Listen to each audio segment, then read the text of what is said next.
Assalamualaikum warahmatullahi wabarakatuh. Salam satu syahadah. Aku banyak diserang dengan orang-orang PAS ni sebab aku bercerita pasal demokrasi, pasal kufur mengundi dalam Islam ni. Kufur kau tolak hukum Allah, kau ganti dengan hukum British. Aku banyak tegur orang-orang PAS. So ada yang memandai-mandai kononnya menjawab politik tu adalah syariat dalam Islam. Now hari ni aku nak bagi tahu hari raya ni, orang-orang PAS tolonglah jangan jadi bodoh. Stoplah ditipu dengan ulama-ulama akhir zaman yang mencipta hukum dan syariat sendiri. Politik tidak ada dalam hukum syariat Islam. Syariat Islam ni ada beberapa kategori dan ada hukum-hukum dia. Hukum dia wajib, makruh, harus ataupun haram. Wajib, makruh, harus, haram. Dan kategori-kategori dalam syariat Islam adalah ibadat, iaitu dalam hukum ibadat. Yang pertama, kedua adalah muamalat di dalam perniagaan, perdagangan. Muamalat. Ketiga adalah munakahat, iaitu dalam sistem keluarga, kekeluargaan. Syariat di dalam sistem kekeluargaan. Pasal urusan waris, urusan kahwin, urusan pusaka apa semua, faraid dan jinayat. 4, iaitu tentang sistem jenayah, syariat jenayah. Tidak ada syariat berkenaan politik yang mana datang aku tak tahulah, yang tentunya datang daripada tok guru yang pakai kalung Freemason ni, yang ada unsur-unsur Syiah, Wahabi apa semua ni, yang merosakkan otak orang-orang Islam dalam PAS, yang jadi sesat. Maaf aku cakap lah, ini terus terang, demi Allah aku cakap, aku bukan orang politik, aku anti demokrasi, tapi aku kesian orang-orang PAS ni banyak ditipu. Politik tidak ada dalam syariat Islam. Mengundi sistem British tidak ada dalam syariat Islam. Ada yang komen, politik syariat Islam, mengundi itu wajib.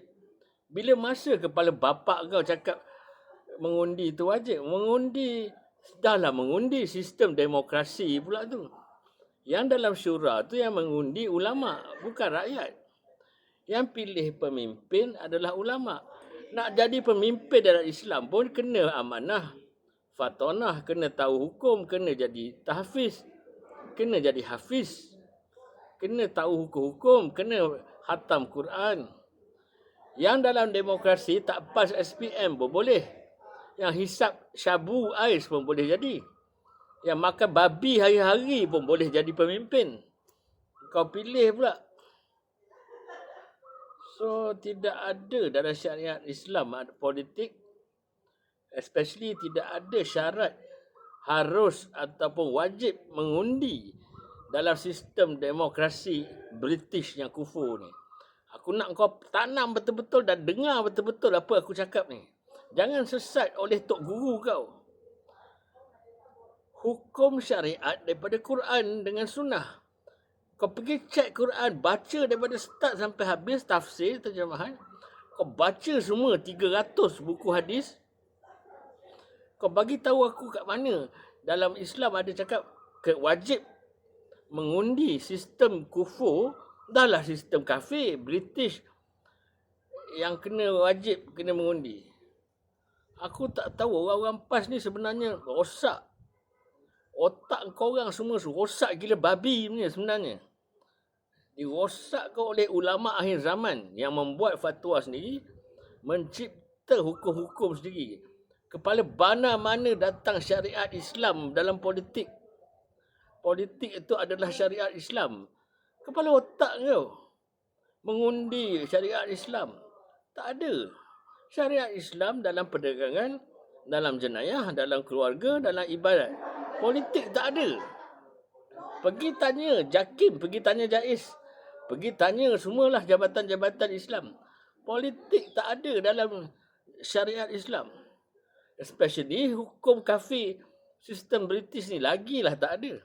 Syariat itu datang daripada Quran dengan Sunnah. Bila masa Quran dengan Sunnah cakap pasal demokrasi Islam, demokrasi British. Demokrasi British. Demokratos. Daripada Greece pergi ke British, tiba-tiba kau cakap Islam. Korang ni aku tak tahu bangang tahap apa, aku tak tahulah. La ilaha illallah Muhammadur Rasulullah.